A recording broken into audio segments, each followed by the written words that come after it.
Bonsoir José Bové.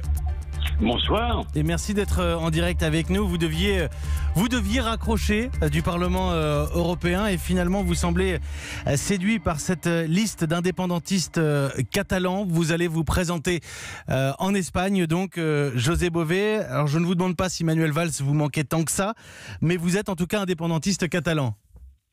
Écoutez, ça fait plusieurs mois que je suis les affaires en Catalogne, je dirais même depuis plusieurs années. Et depuis le début des années 2000, j'ai vu la dérive de l'État espagnol et l'incapacité de négocier même une extension des droits. Même M. Puig-Antich, l'ancien président de Catalogne, disait que s'ils avaient eu un statut comme les Länder allemands, ils n'en seraient jamais arrivés à cette situation. Mais il y a eu un blocage de l'État espagnol. Et ce qui m'a complètement renversé, c'est qu'après l'élection, il y a un peu plus d'un an, l'appel aux urnes en Catalogne, où il y a eu plus de 1000 blessés dans les rues, et juste après l'incarcération de 12 responsables, c'est-à-dire des élus, la présidente de l'Assemblée nationale, des ministres, des députés, aujourd'hui on est dans une situation incroyable parce que ces personnes risquent jusqu'à 30 ans de prison pour certains, 15 à 20 ans de prison en moyenne. Donc on est dans une situation incroyable. Alors, pour vous, José Bové, je lisais certaines de vos interviews, c'est à l'Union européenne de venir en aide, justement, en aide aux indépendantistes catalans.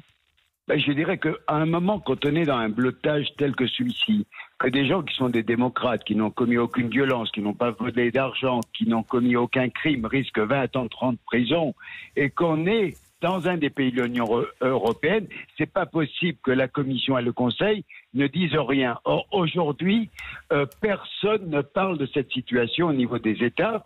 On a raison, on critique Orban en Hongrie à juste titre, on dénonce la dérive populiste et nationaliste en Pologne, pareil dans d'autres pays, mais sur la situation espagnole, on ne dit rien. Et ça, c'est pas possible. Alors, Monsieur Oriol, qui est un des inculpés, a dit qu'il était candidat et devrait être nommé tête de liste pour les élections européennes, puisqu'il n'est toujours pas privé de ses droits civiques, qu'il n'a pas été condamné.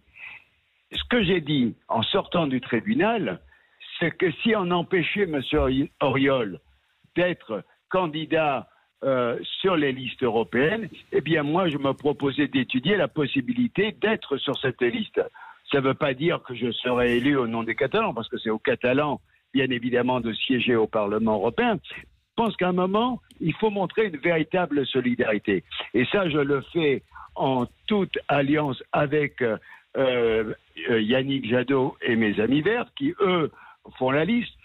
Moi, je suis sur cette liste en toute dernière place, mais c'est évidemment la possibilité de se présenter et qu'on n'arrive pas à faire libérer les prisonniers avant les élections européennes, eh bien effectivement, je vais m'engager par solidarité. Parce que c'est une question de démocratie, c'est une question de liberté fondamentale qu'on est en train de piétiner. José Bové, un mot ça reste de la politique européenne. Emmanuel Macron doit s'adresser aux habitants des 28 pays de l'Union européenne et donner son projet pour l'Europe. Je sais que également pendant ce salon de l'agriculture qui s'est terminé hier, il a souhaité un changement dans la PAC, la politique agricole commune, dans l'attribution des subventions. Vous êtes d'accord avec le président de la République, José Bové ? Écoutez, moi j'ai dit que le discours du président de la République, il n'y avait rien à dire. Le problème, c'est que la politique de l'État français, dans le même temps, au niveau européen, c'est-à-dire à Bruxelles, au niveau de la Commission, n'est pas du tout la même. Et là, j'ai un problème.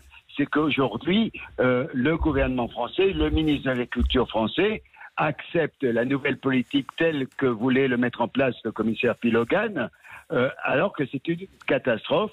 C'est une baisse des aides, c'est 25% de moins d'aides pour tout ce qui est développement rural, dont la partie écologie, dont la partie verdissement de la PAC.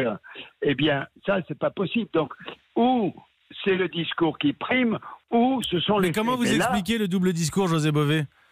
Ah ben écoutez, ça, si quelqu'un peut me l'expliquer, mais j'ai l'impression que sur cette question-là, c'est la politique comme d'habitude. Et moi, je trouve qu'à un moment, il faut dire stop. Il faut que l'État français, que le ministre de l'Agriculture, quand il siège à Bruxelles, il dise je refuse un projet de nouvelle politique agricole commune qui va contrer aux idées de la France et du président de la République.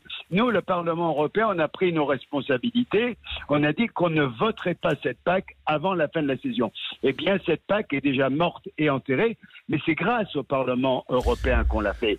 Et maintenant, c'est à la France, elle aussi, de dire ce qu'elle va faire. Mais là, le Parlement européen, lui, il sait dire clairement ce que font chaque État. Et là, en l'occurrence, la France n'a pas fait ce qu'elle a dit.